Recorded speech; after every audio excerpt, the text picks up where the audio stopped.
반갑습니다. 오늘은 한번 이렇게 인사를 하겠습니다. 제자님 반갑습니다. 당신은 예수님의 제자입니다. 이렇게 인사합시다.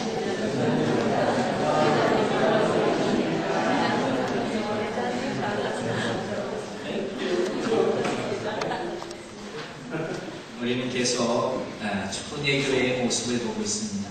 초대교회는 그야말로 급성장했습니다.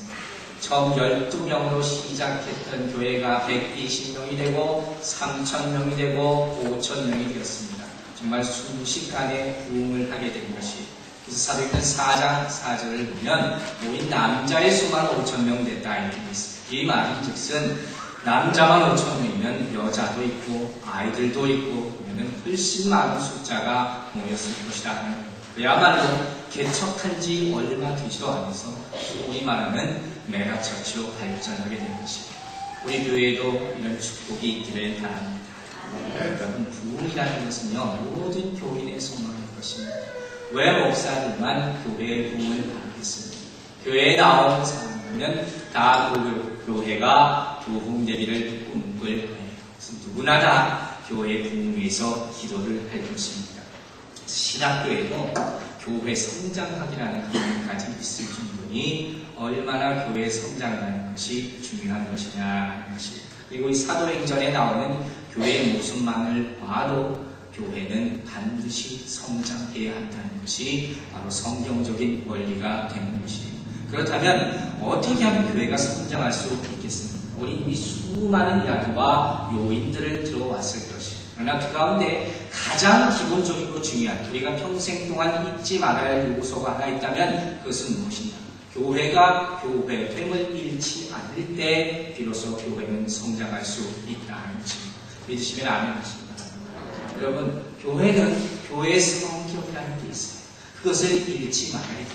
그것을 계속 유지하고 있을 때 계속해서 성장해 나갈 수 있다는 겁니다. 반대로 얘기하면 교회의 성격을, 그 순수함을 잃어버릴 때 교회는 성장해서 멈출 수밖에 없다는 것입니다. 그러므로 이 사실만 놓고 보면 이 초대교회는 적어도 지금까지는 그 교회의 순수성과 교회의 특징과 성격을 잊지 않고 달려나가고 있다. 우리가 이렇게 볼 수 있는 것입니다. 그런데 문제는 이와 같은 성장 가운데서 무엇이 나타납니까? 원망의 소리가 들리기 시작한다는 거예요. 참 아이러니하게도 많은 사람이 모이는데 그 성장의 뒤안길에 어두운 것들이 나타납니다. 곧 원망의 소리가 있다는 거예요. 오늘 본문은 그것을 어떻게 표현합니까? 사람들이 원망하는데 그것이 제자의 수가 많아졌다는 것입니다. 참으로 안타까운 거예요. 잠깐 여기서 짚고 넘어갈 게 있어요. 오늘 본문을 보면 특별히 제자라는 말을 썼습니다. 그렇죠. 일반적으로 우리는 성도나 또 평신도나 이런 말을 쓰는데 반해서 오늘 본문은 특별히 제자라는 말을 썼다는 것입니다. 여러분, 나는 예수 그리스도의 제자입니다. 이게 얼마나 아름답고 좋은 말입니다. 그렇죠. 오늘 여러분이 인사하실 때 어떻게 됐습니까? 여러분은 제자십니다.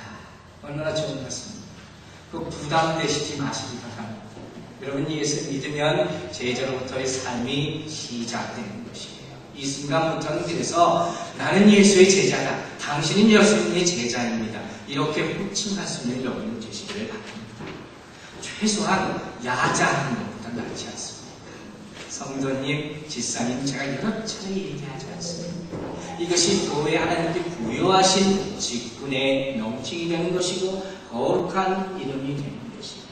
그런데 이와 같은 좋은 이름을 받은 우리들이 왜 이와 같은 이름을 사용하지 않습니다. 우리 교회 보면은 아주 특징 중에 하나가 있어요. 어떤 때는 친근하게 들리기도 하는데 언니 그 언니 좋게 들릴 때도 있는데 제가 또 부탁합니다. 밖에 나가서는 그렇게 하시더라도 교회 안에 오면 성도님, 집사님 사용하시기 바랍니다. 왜냐하면 이것이 하나님이 부여하신 그런 귀한 타이틀이 되기 때문입니다. 그리고 우리가 그러한 타이틀로 불려짐으로 말미암아서 그것을 다시 한번 생각하게 되고 그것에 합당한 삶을 살고 노력하게 되기 때문입니다. 단순한 언니, 단순한 형이 아니라 내가 집사지, 내가 성도지, 내가 예수의 제자지 이렇게 생각하는 거예요. 그리고 내가 말과 행실을 조금 더 조심해야 되구나 이렇게 그렇게 생각합니다. 여러분들 제자임을 믿으시기 바랍니다. 다시 한번 인사해 봅시다. 옆에 앞에 보면서 당신은 예수님의 제자이십니다. 이렇게 인사합시다.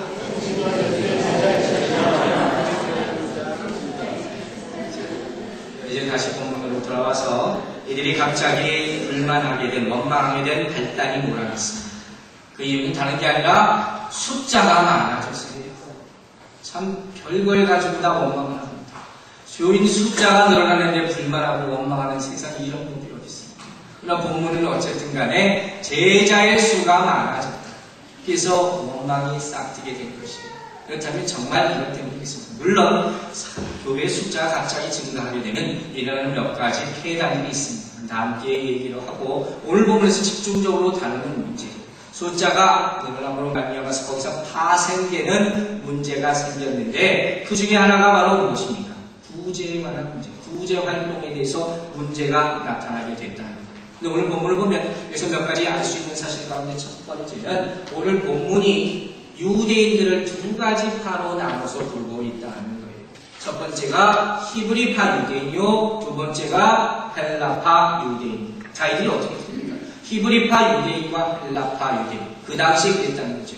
어떻게 틀립니까? 간단히 설명하자면 히브리파 유대인이라는 것은 그 당시 팔레스타인에서 태어나서 자라고 유대 풍습에 익숙해서 지키고 또 항상 성전을 지키면서 말로는 아람어를 쓰는 사람이에요. 이게 바로 히브리파 유대인이에요. 그들이 쓰는 글자가 히브리어라고 했습니다. 말로 듣는데 아람어를 사용했다는 거예요.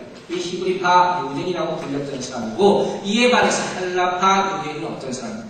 이 사람들은요, 팔레스틴 내에서 자라지 않아요. 그 밖에 이방 나라에서 태어나고 자랐다가 나중에 다시 예루살렘으로 돌아온 사람들이에요. 그 사람들은 어떤 말을 썼습니까? 헬라어에서 그릭을 썼단 말이에요. 즉, 이 사람들은 디아스포라로 많이 흩어져서 이스라엘 밖으로 나갔던 사람들이 다시 예루살렘에 돌아와서 유대인의 삶을 살게 된 사람이에요. 이와 같이 두 개의 파로 갈라졌다는 데 있는 거예요. 그런데 문제는 히브리파 유대인들이 헬라파 유대인들을 소홀히 했다는 데 문제가 시작됩니다. 그 내용을 보면 단순히 소홀한 것에 그치지 않고 굉장히 무신성을 볼 수가 있어요. 그 이유가 뭐겠습니까? 왜 히브리파 유대인들이 헬라파 유대인들을 무시했다지 않습니까?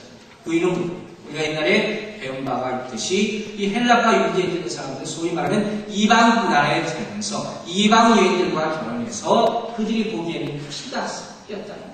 순수한 혈통을 유지하지 못했다는 것입니다.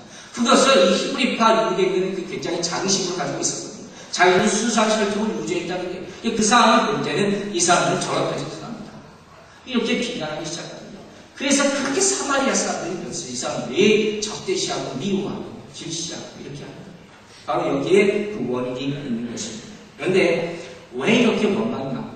구체적인 이유를 한번 봅시다. 이 당시 사회상을 보면요, 여러분 초대교회 사람들이 다 어렵게 살았다는 거죠.